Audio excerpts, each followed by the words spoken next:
All right, let's talk about that strange battle that's probably happening inside your head right now. You know the one. The one that makes doing hard work feel absolutely impossible, while distraction feels, well, completely irresistible. We're going to dive into the neuroscience behind why that happens, and more importantly, how you can actually flip that switch. Have you ever seriously asked yourself this? You've got a big project, something really important you need to do, but your brain is just screaming at you to pick up your phone just for a minute. If that sounds familiar, you're not alone. And that question, it gets right to the heart of our modern struggle for focus. And here is the most important thing to get straight from the get-go. If you're struggling with this, you are not lazy. You're not broken. It is not a moral failing or a character flaw. What you're experiencing is a completely predictable response from a brain that is operating exactly as it was designed to. It's just doing it in a world it was never, ever designed for. See, your brain runs on a very simple, very ancient survival principle. For every single thing you think about doing, it's asking one question. What's the reward, and how much energy is it going to cost me? Something that's low effort with a guaranteed hit of pleasure, that's a green light, go for it. Something that's high effort with a reward that's way off in the future, whoa, your brain slams on the brakes. This system kept us alive for thousands of years, but today, it's being exploited. And that brings us to the core issue. Your brain isn't failing you. It's being systematically hacked. It's being hacked by a world that has been engineered for effortless, instant pleasure. So let's take a look at how this hack actually works on a chemical level. You know, we often hear dopamine called the pleasure chemical, but that's not quite right. It's really the chemical of anticipation. It's the chemical of motivation. It's the wanting chemical. It actually spikes before you get the reward, and it's what pushes you to go seek it out. And the crazy implication here? Our apps, our feeds, they aren't designed to make us happy. They're designed to keep us perpetually wanting. But here is the dark side of that. When your brain is just flooded with these easy, cheap dopamine hits, day in and day out, it does what any smart system would do. It adapts. It performs something called downregulation. Think of it this way. If your dopamine receptors are like locks, and dopamine is the key, well, when you flood the system with millions of easy keys, the brain protects itself by changing the locks, making them harder to open. The result? It's like your brain is putting on sunglasses, and the whole world just seems a little dimmer, a little less interesting. You can see it right here. A brain that gets normal, healthy stimulation has really high sensitivity. It can find real satisfaction in simple things. But after constant overstimulation, those receptors have just shrunk back. Now you need a much bigger, brighter, louder hit of dopamine just to feel normal. So here's the crucial point. That feeling of being totally unmotivated, that feeling when looking at a book or thinking about a workout feels impossibly boring, that isn't you losing your discipline. It's a biological tolerance effect. Your brain has been trained to expect a massive reward for zero effort. And, well, real life just can't compete with that.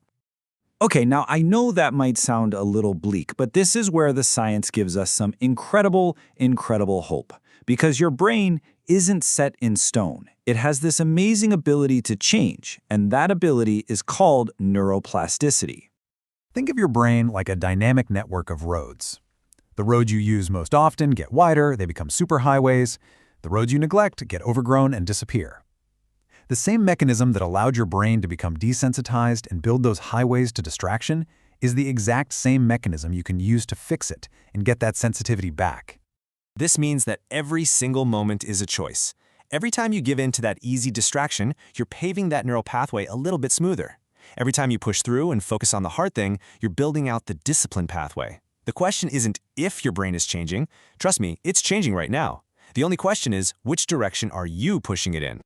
So how do we consciously direct this whole rewiring process? How do we take back control from the hijackers? Well, the most effective method out there is a targeted reset. It's often called a dopamine detox, and this is our path back to real focus. Now, the name is a little bit of a misnomer. You can't actually detox from dopamine. You need it to live. What you're actually doing is taking a deliberate break from all the artificial, super high-intensity sources of it. The goal isn't elimination. It's recalibration. Here's the best analogy. Imagine your brain's reward system is a light on a dimmer switch. Modern tech has cranked that dimmer all the way to 100%, to maximum brightness. So of course, normal light, like reading a book or going for a quiet walk, looks like total darkness in comparison. The detox is simply the act of turning that switch way back down to a normal, healthy level. Okay, this part is absolutely critical. When you start this, you will feel bored. You'll feel restless, maybe even irritable. Most people quit right here, thinking, see, it's not working. But that's exactly wrong. That discomfort, that is withdrawal. That is the sound of your brain rewiring itself. It is the single clearest sign that the process is working perfectly. All right, enough theory. We get the problem, we get the solution. Now, let's get practical. How do you actually do this? Here is a simple, actionable blueprint you can start today.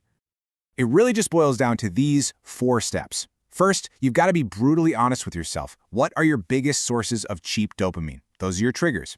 Second, commit to a specific time frame. 7 days is a fantastic starting point. Third, and this is key, you can't just remove something, you have to replace it with something better. And finally, like we just talked about, expect and even welcome that initial discomfort. It's a good sign. So what does that remove and replace step actually look like in real life? Well, here are some perfect examples. Instead of that endless social media scroll, you pick up a physical book. Instead of watching another 100 short-form videos, you go for a walk with no music, no podcasts, and just let your mind wander. You're swapping these low-effort, fleeting pleasures for activities that take a little more work but deliver a deep, lasting sense of satisfaction. And this right here reveals the fundamental choice we're making all day, every day. Pleasure is passive. It's fleeting. It's something that happens to you. But satisfaction is active. It's lasting. It's something that comes from within you because of your own effort. Our modern world is absolutely drowning us in cheap pleasure, but it's starving us of earned satisfaction. A detox flips that ratio back. So what's waiting for you on the other side of that temporary discomfort? What is the actual reward for doing this hard work? I'll tell you this, it's not just about getting more work done. It's about fundamentally changing the relationship you have with your own mind. The results are really profound. Your ability to focus for long periods, it'll come back. You'll experience this mental clarity that you might have forgotten was even possible. Your energy levels will stabilize without that constant dopamine roller coaster. And maybe, most surprisingly of all, you'll start to feel a genuine excitement for the very challenges you used to run away from. Ultimately, what this whole thing is about is reclaiming your own agency. See, true freedom isn't the ability to do whatever you want in the moment. It's having a mind that actually aligns with your long-term goals. It's freedom from the constant pull of algorithms and impulses, so your brain is finally working for you, not against you. So I want to leave you with a direct challenge. Don't just let this be interesting information. Make it an action. What is the single biggest source of cheap, empty dopamine in your life? Identify it right now and commit to taking a break from just that one thing for the next 7 days. And remember this, the path to becoming that focused, disciplined person you want to be, it isn't paved with ease. It requires pushing through that initial wall of discomfort, but trust the process, because what's waiting for you on the other side isn't just a reset, it's a real transformation.